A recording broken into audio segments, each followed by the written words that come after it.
Welcome to Art History, Late Medieval and Early Renaissance Northern Europe.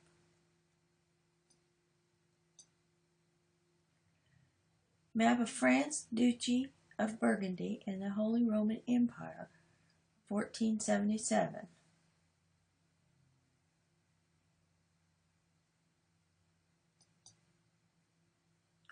Northern Europe in the 15th century.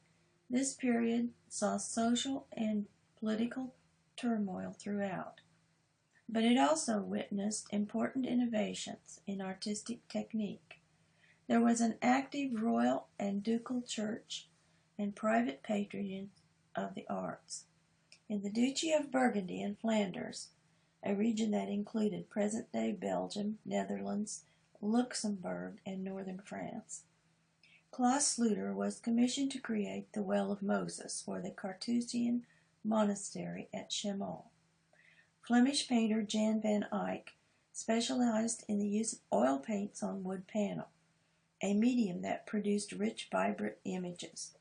Portraiture became an important art, as did altarpieces with folding wings.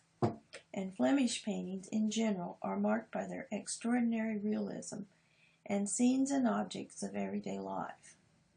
Despite the Hundred Years' War that crippled the French economy, the nobility commissioned important artworks, especially the illuminated manuscripts by the Limbourg brothers.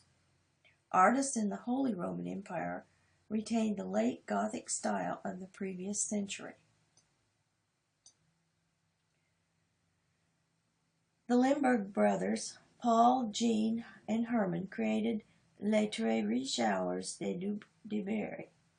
This is January, which illustrates lords and ladies feasting and knights riding by one of Jean the Duke of Berry's 12 French castles.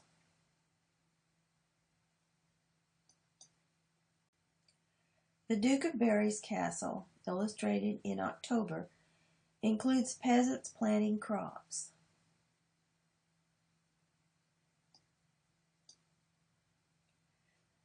Duke Philip the Bold, brother of Jean Duke of Berry, commissions Claus Sluiter to sculpt the Well of Moses, a symbolic fountain, for the Chartreuse de Chemol in Dijon.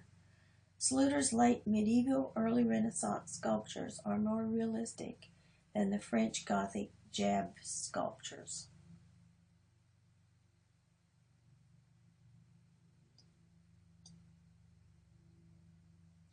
Altarpieces were a major art form north of the Alps in the late 14th and 15th centuries.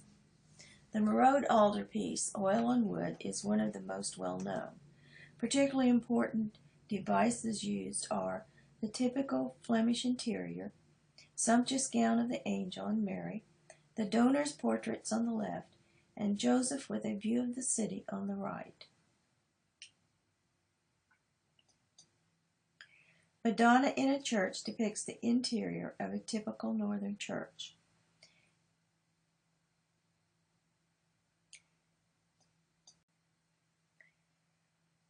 Van Eyck's Ghent altarpiece in Ghent, Belgium, depicts God enthroned in the upper center panel, and Christ as a lamb on the altar in the lower center panel.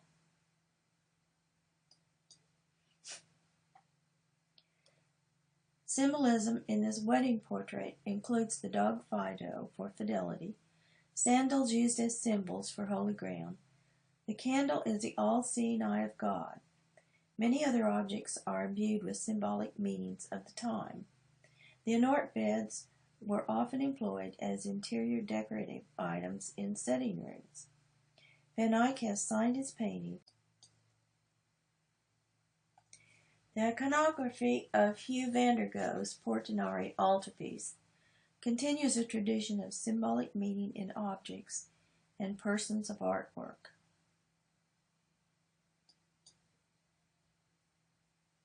Artist Han Memling received many portrait commissions from the city's wealthy merchants. All of Memling's virgins were slight, fair, and hold a doll-like Christ figure.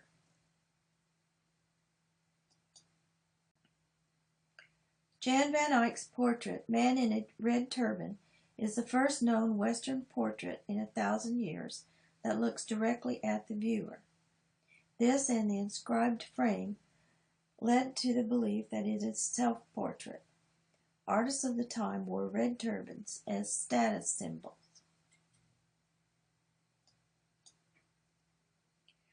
Roger van der Weyden was known for his sensitive portraits.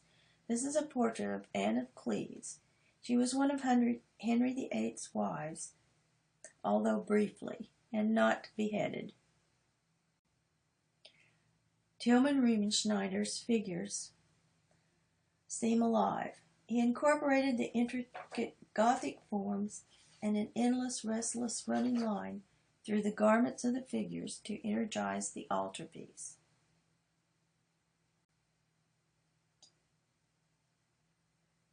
Pages from the Nuremberg Chronicle.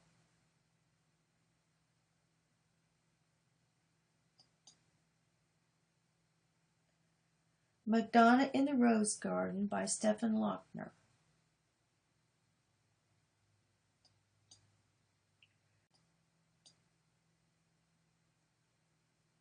Painting of a goldsmith shop.